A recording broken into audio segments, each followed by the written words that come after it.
সপ্তম শ্রেণীর সকল শিক্ষার্থীবৃন্দ, ইনস্টিটিউট অফ বেসিক ম্যাথসের পক্ষ থেকে তোমাদের সকলকে স্বাগত। আজ আমি তোমাদের বীজগণিতের চতুর্থ অধ্যায়টা পড়াবো।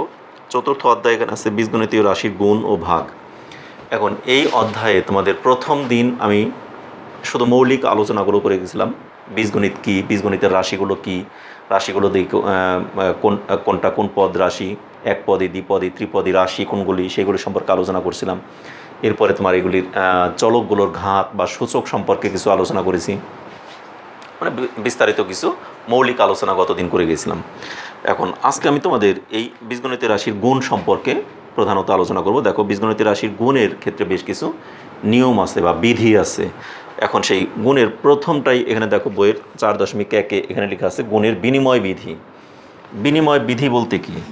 এটা কিন্তু আমাদের শুধু বীজগণিতের ক্ষেত্রে না, পাটিগণিত, বীজগণিত সব জায়গাতেই বিনিময় বিধিটা হলো, যদি আমাদের থাকে 2 গুণ 4, তাই না, এটাকে এই 2কে 4 দ্বারা গুণ করলেও যা হবে, আবার 4কে 2 দ্বারা গুণ করলেও তাই হবে। তার মানে কি, এই ডান পাশেরটা হলো এটা গুণক, মানে এইটা দ্বারা আমি গুণ করব, আর এটা হলো গুণ্য, মানে 2কে 4 দ্বারা গুণ করলেও যা হবে, 4কে 2 দ্বারা গুণ করলেও তাই হবে। তার মানে এখানে গুণ করলে কত হয়? 8, এখানেও গুণ করলে সেই 8। এটাকে বলা হয় বিনিময় বিধি, অর্থাৎ গুণক গুণ্য গুণন গুণক সমান সমান গুণক গুণন গুণ্য। অর্থাৎ এই গুণ্যটা যদি ওইদিকে চলে যায় আর গুণকটা এদিকে আসে, অর্থাৎ দুজনে যদি স্থান বিনিময় করে, এতে ফলাফলের কোনো পরিবর্তন হয় না, রেজাল্ট একই হয়। এই কথাটাই হচ্ছে আমাদের কি, গুণের বিনিময় বিধি। এগুলি তোমাদের কোথাও এখন আপাতত কাজে লাগবে না, এগুলি লাগবে পরবর্তী ক্লাসে যখন 8-এ উঠবা, তখনই তোমাদের এগুলি সেটের অঙ্কগুলি যখন করবো তখন কিন্তু এগুলি তোমাদের কাজে লাগবে। সেটের একটা চ্যাপ্টারই আছে, সেই চ্যাপ্টারে এগুলি কার্যকরী হবে, কিন্তু এখন আপাতত আমাদের এখানে তেমন কোনো কাজে আসবে না। তারপর আমরা এগুলিকে একটু, যেহেতু বইটা আছে, একটু শিখে যাচ্ছি শুধু এই। একইভাবে এরপরে 2 নম্বরে আরেকটা আছে গুণের সংযোগ বিধি। গুণের সংযোগ বিধি কি? দেখো, যদি আমাদের 2 গুণন গুণের সংযোগ বিধি 2 গুণন 3, এটার সাথে যদি আমি 4 গুণ করি, আবার যদি এখানে 2 গুণ এই পাশে যদি দিই 3 গুণ 4, একই হবে। অর্থাৎ 2 আগে আমাদের কি ব্র্যাকেটের কাজ না, 2 আর 3 গুণ করলে কত হয়? 2 আর 3 গুণ করলে 6, 6-এর সাথে 4 গুণ করলে 4 6 24। এবারে তাহলে এটাকে আমরা যদি অঙ্ক করি, তাহলে আগে হয় আমাদের, বা এখানে 2 আর 3 গুণ করলে হয় 6, তার সাথে গুণ 4, আর এখানে 2 গুণন 3 4 12, বা দেখো 4 6 24, এখানেও 12 দুগুণে 24, একই আসলো না রেজাল্ট? অর্থাৎ রেজাল্টের কিন্তু কোনো হেরফের হলো না, তাই না? অর্থাৎ এটা কি বলা হয় কি, আমাদের গুণের ফার্স্টেরটা আমি দেখালাম গুণের সংযোগ বিধি, বিনিময় বিধি, আর এখন দেখালাম আমরা গুণের সংযোগ বিধি। তাহলে সংযোগ বিধিটা এরকমই যে এগুলো আমি কিন্তু সংখ্যা দিয়ে দেখাইতেছি সবগুলো, আর পরবর্তীতে এগুলিকে আমরা চলক দিয়ে, অর্থাৎ চলক, গতদিন আমি চলক সম্পর্কে ধারণা দিয়েছি। চলক সাধারণত কী কী হতে পারে? ABC X Y Z, PQR, LMN ইত্যাদি চলক হতে পারে। এই সমস্ত চলক দিয়েও আমরা এই জিনিসগুলোকে দেখাতে পারি। আমি এটা মুছে দিলাম, মুছে দিয়ে আমি একটু চলক দিয়ে আবার এটাকে দেখাই, ঠিক আছে? আমি মুছে দিলাম।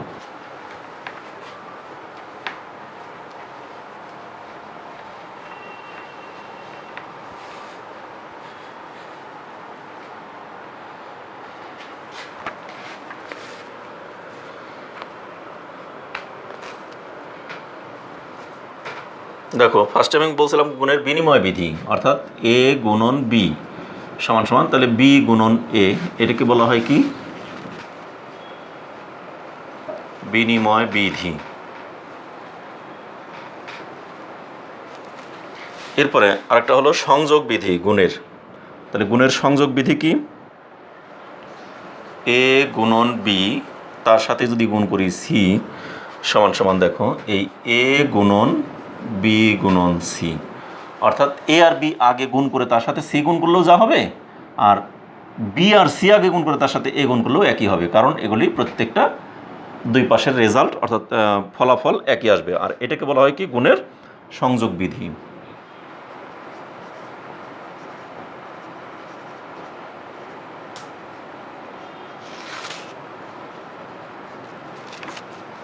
তাহলে গুণের সংযোগ বিধি কী সেই সম্পর্কে আমরা মোটামুটি একটা ধারণা জানলাম। এবার আসি গুণের সূচক বিধি। আচ্ছা, গুণের সূচক বিধির আগে আমি আসি বন্টন বিধি। আগে বন্টন বিধিটা দেখি। গুণের বন্টন বিধি মনে করো 2 ইন্টু এ প্লাস বি এরকম যদি থাকে তাহলে এটাকে আমরা কী লিখতে পারি? এই 2কে ব্র্যাকেটের মধ্যে এ প্লাস বি, এই 2 দিয়ে এ কেও গুণ, তারপরে মাঝখানে প্লাস 2 দিয়ে বি কেও গুণ, অর্থাৎ 2 দিয়ে এ কে গুণ করলে 2a, তারপর মাঝখানে আছে কি প্লাস দিলাম, 2 দিয়ে বি কে গুণ করলে কি হয় 2b। এটাকে বলা হয় কি গুণের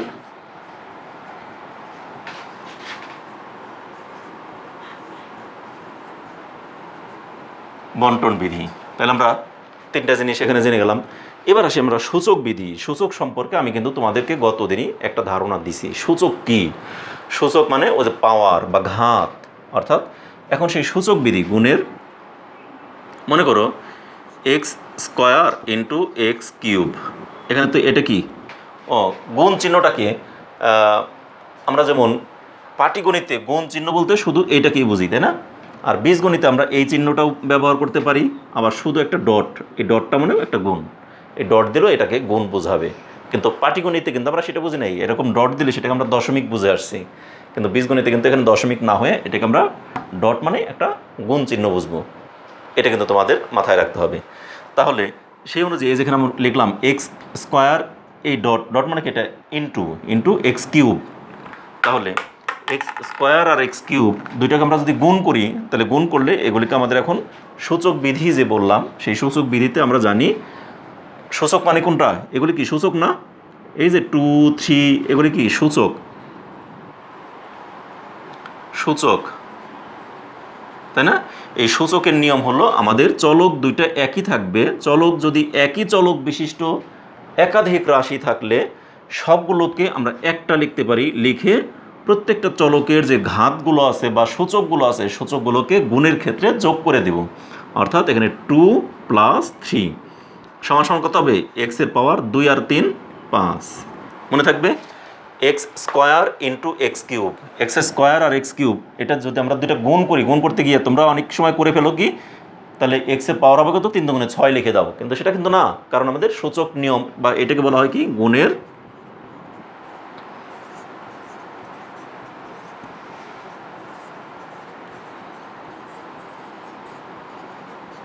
সূচক বিধি। তাহলে গুণের সূচক বিধি হলো এই পাওয়ারে পাওয়ারে দুইটা যোগ হয়। গুণের সময় পাওয়ারগুলো সবসময়ের জন্যই যোগ হবে, পাওয়ারগুলো কখনোই কিন্তু গুণ হবে না।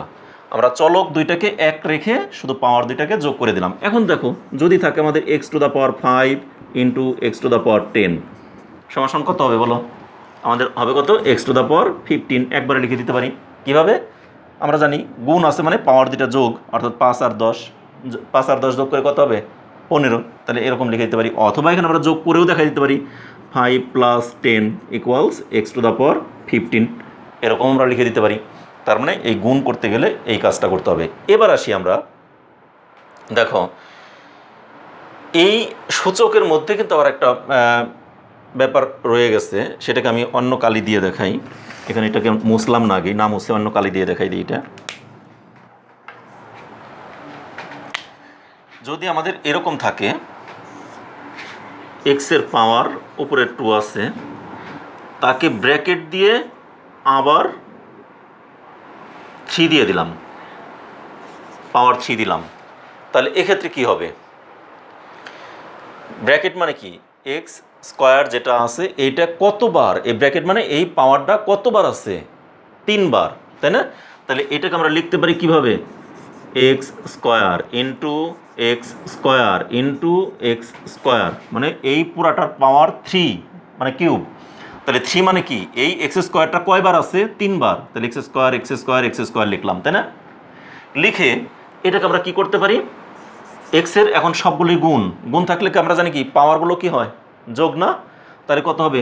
2 + 2 + 2 সমান কত হবে? x⁻6 হয়ে যাবে না? 6 হয়ে গেল। এখন তোমরা যদি এরকম থাকে তখন যদি করে দাও x⁻2 আর 3 প্লাস করে দাও, তাহলে কিন্তু হবে না।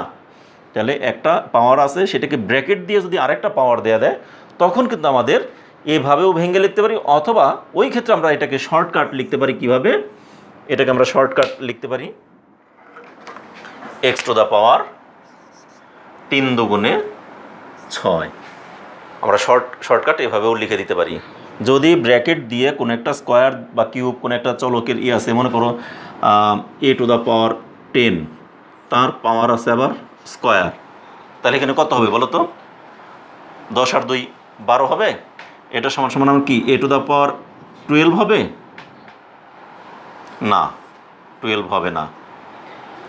অথবা 10 দুগুণ, এখানে হবে কত? এ টু দ্য পাওয়ার 10 দুগুণে 20। কীভাবে হলো? কারণ এই 10 এ টু দ্য পাওয়ার 10 কয়বার আছে? 2 বার। অর্থাৎ এটা কীভাবে হলো দেখো, a to the power 10 into a to the power 10, তাহলে a to the power 10 into a to the power 10 সমান সমান a to the power 10 plus 10, 10 plus 10 সমান সমান a to the power 20। Clear? তাহলে a to the power 10 plus 10 equals a to the power 20। তাহলে এটাকে আমরা একবারেই 10 দুগুণে 20 লিখে দিতে পারি। তাহলে এই যে আমি কিছু কিছু মৌলিক বিষয়গুলো যে দেখাইতেছি, আমি কিন্তু অঙ্ক করতে গিয়ে এগুলিকে এরকম ফেস করবা, অনেক জায়গায় ফেস করবা।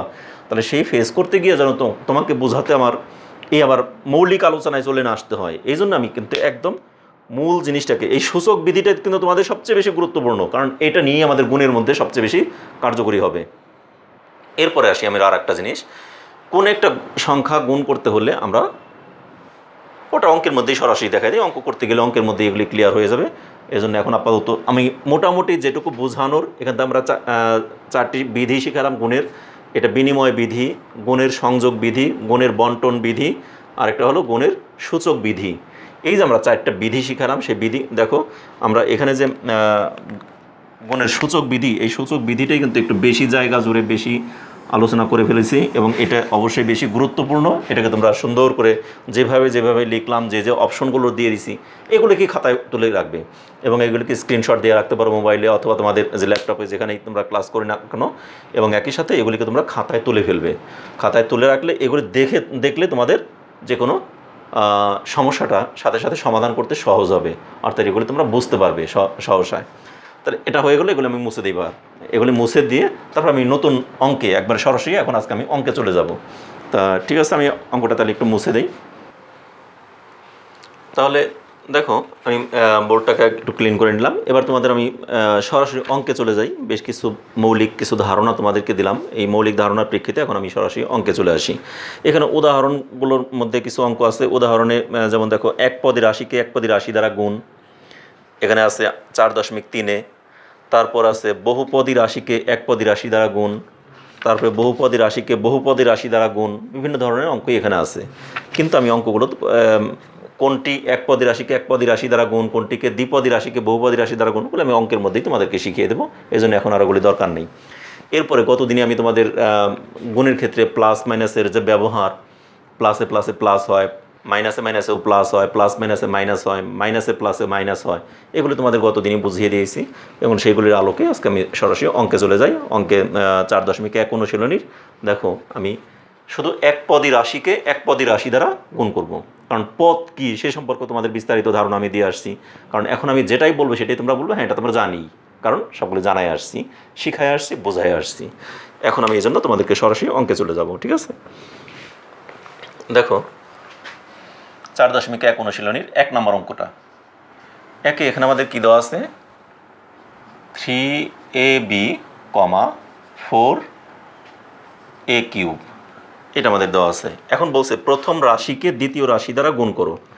এখন প্রথম রাশিকে যখন আমরা দ্বিতীয় রাশি দ্বারা গুণ করব, তখন এখানে যেটা দ্বারা গুণ করা হয় এটাকে কী বলা হয়? গুণক। আর যাকে গুণ করা হয় ওইটাকে কী বলা হয়? গুণ্য। আর গুণক সবসময়ের জন্য কোথায় বসে? রাশির ডান পাশে। এটা কিন্তু আমরা পাটিগণিতের ক্ষেত্রে এগুলো আমরা মোটামুটি তোমাদেরকে একটু জানাই আসছি বা বোঝাই আসছিলাম। ঠিক আছে, তাহলে আমি সেই অনুযায়ী তোমাদেরকে একটু দেখাই।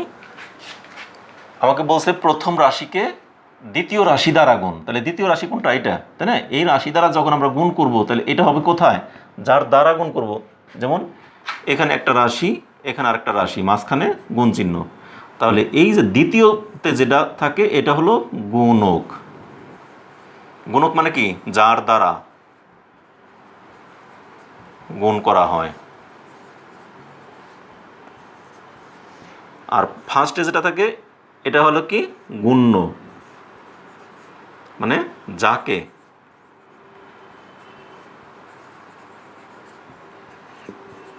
গুণ করা হয়, যাকে গুণ করা হয়, তাই না? আর ডান পাশে যেটা পাই এটা হলো গুণফল। এটা তো আমরা আগেই ছোটোকালেই এগুলো আমরা শিখে আসছি ক্লাস 3-4-এ। তাহলে সেই অনুযায়ী আমি তারপরেও তোমাদেরকে এখানে আবার লিখে দিলাম এটা মনে রাখার জন্য। তাহলে আমাকে বলছে প্রথম রাশিকে দ্বিতীয় রাশির দ্বারা গুণ করবো, মানে এটা দ্বারা গুণ করবো। তাহলে যার দ্বারা গুণ করতে বলছে সেটা বসবে কোথায়? তাহলে যার দ্বারা গুণ করবো সেটা বসবে কোথায়? ডান পাশে। এটাকে কিন্তু আবার বাম পাশে বসায়ও না। তাহলে এখন আমরা লিখবো সুতরাং 3ab ইন্টু 4a², তাই না? এটাকে সমান সমান, আগে আমরা সহগ, সহগ কি সেটাও তোমরা জানো, শিখে আসছি। তাহলে সহগ কোনটা? 3 এবং 4, এই দুটো কি সহগ না? তাহলে আগে আমরা সহগগুলোকে একসঙ্গে গুণ করব, অর্থাৎ 3 ইন্টু 4 এটাকে আগে গুণ করে ফেললাম। এরপর দেখো এখানে আছে একটা এ, এখানে আছে কয়টা এ? দুইটা এ, তাই না?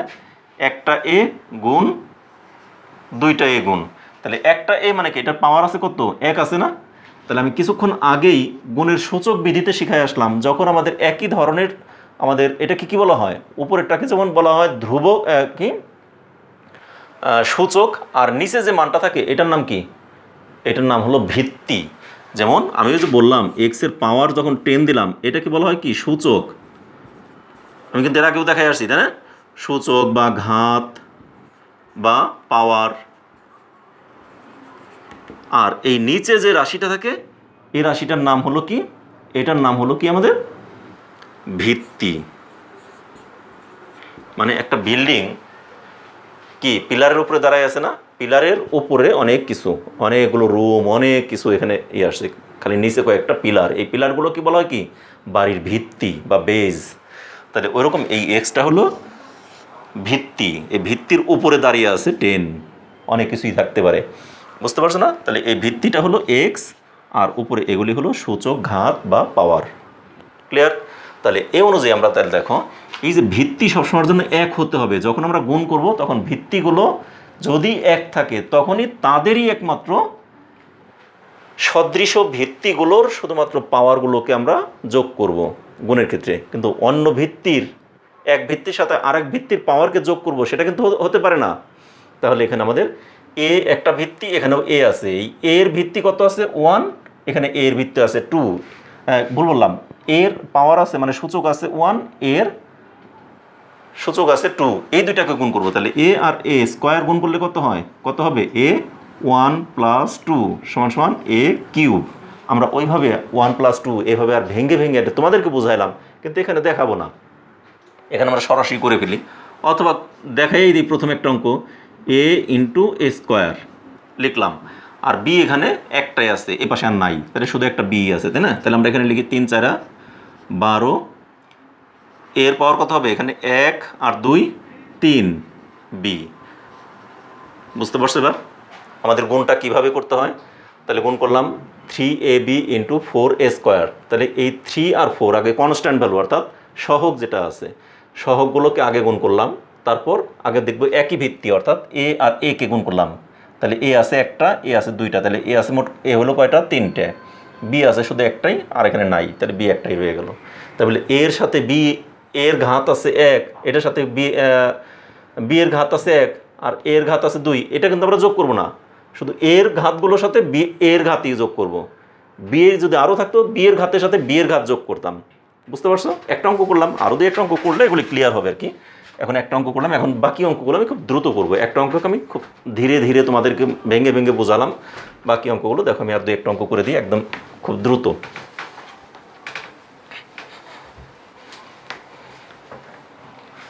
যেমন দেখো 2 নাম্বার অঙ্কটা কি আছে? 2 নম্বরে আছে 5xy 6az। তাহলে এটাকে আমরা ই করবো কি? 5xy গুণ 6az। আমি বলছি কি আগে কনস্ট্যান্ট ভ্যালু দুইটা 5 আর 6 গুণ করব। 5 × 6, 5 × 6 গুণ করলাম। এরপর x এখানে আছে, x কি আরও কোথাও আছে? নাই। তাহলে আমরা বলছি কি একই জাতীয় চলক x যদি আরও থাকতো সেই x এর সাথে সেগুলিকে আমরা পাওয়ার যোগ করতাম, কিন্তু x একটাই আছে আর নাই। তাহলে আমরা এক্সই লিখলাম। ওয়াই আর কোথাও নাই, যা আছে তাই লিখলাম। এও এই দুইটার মধ্যে আর কোথাও নাই, জেডও আর কোথাও নাই, তাহলে এইটাই 5 6 30। এটাকে আমরা সাজিয়ে লিখতে পারি, অথবা সাজায় না লিখে তোমার যেভাবে আছে সেভাবেই লিখো। এ লেখা এটাকে আমরা সাজায় আগে লিখলাম, তারপরে এক্স ওয়াই জেড, এটি আনসার। তোমরা গুণটাকে এভাবে করে দিতে পারো। ঠিক আছে, তারপরে আরেকটা অঙ্ক দেখি, আমি শুধু করে দিই এখানে। 3 নম্বর অঙ্কটা দেখো।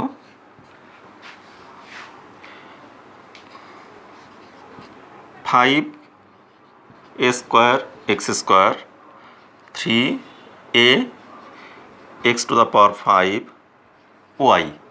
তাহলে সুতরাং 5a স্কোয়ার এক্স স্কোয়ার গুণন 3a x to the power 5 Y সমান সমান 5 আর 3 আমরা গুণ করব আগে। 5 ইন্টু 3 ব্র্যাকেটের মধ্যে রেখে দিলাম, এ পাশের 5 এ পাশের 3। এবার দেখো এ এখানে আছে 2টা, এখানে আছে 1টা, তাহলে আমরা এটাকে একসঙ্গে করি। এ স্কোয়ার ইন্টু এ, এক্স এখানে আছে 2টা, তাহলে x square into x to the power 5 একসঙ্গে করলাম, এক্স আর এক্স একসঙ্গে করলাম। ওয়াই শুধু এখানে একটাই আছে, তাই না? এরপরের লাইনে 3 5 15। এ হবে কয়টা? এর পাওয়ার আছে 1টা আর এখানে আছে 2টা, তাহলে আমরা কি পাওয়ার পরে যোগ করব, একই জাতীয় চলক এ, সেই এর পাওয়ারগুলোকে যোগ করব, তাহলে 2 আর 3 অর্থাৎ এ কিউব। এখানে এক্স এর পাওয়ার কত হবে? 5 আর 2 7, এক্স টু দ্য পাওয়ার 7, আর ওয়াই একটা আছে একটাই, তাহলে এটি অ্যান্সার। দেখছো কত সহজ সহজ গুণগুলো, কিন্তু একেবারেই সহজ, কারণ আমি মৌলিক বিষয়গুলোকে আগে বুঝিয়ে দিয়েছি তোমাদের। এখন বুঝাই দেওয়ার পর এখন আশা করি তোমরা এই গুণগুলোকে একেবারেই ইজিলি সবগুলো গুণই পারবা। আজকেও কিন্তু মৌলিক বিষয় নিয়ে অনেক কিছুই আলোচনা করা হয়েছে, যার জন্য অঙ্ক বেশি করাইতে পারলাম না, কিন্তু এর পরবর্তীতে যখন অঙ্ক করবো অনেক অঙ্ক দ্রুত সব অঙ্কগুলো করে দিব। এই জন্য তোমরা এখন এটাকে সুন্দর করে তুলে রাখো, তোলার পর আর তুলতে না পারলেও স্ক্রিনশট দিয়ে রাখো, পরে তুলে নিও। তা যাই হোক, এখন আমি তোমাদের আজকে এ পর্যন্তই করালাম। আগামী ক্লাসে আবার তোমাদের আরও বেশ কিছু অঙ্ক নিয়ে তোমাদের সামনে উপস্থিত হব। সে পর্যন্ত তোমরা সকলে ভালো থেকো, সুস্থ থেকো এবং নিরাপদে থেকো, এবং আমাদের চ্যানেলের সাথে থাকো। আমাদের চ্যানেলের প্রত্যেকটি ক্লাসকে তোমরা অনুসরণ করো। এই চ্যানেলের প্রতিটি ক্লাসকে তোমরা যদি সিরিয়াল অনুযায়ী দেখো, তাহলে অবশ্যই আমি আশা করব তোমরা বীজগণিতে বা গণিতে কোনোই সমস্যাগ্রস্ত হবে না, সবাই একদম সুন্দর মতো করে সব সমাধান করতে পারবে। ধন্যবাদ সকলকে।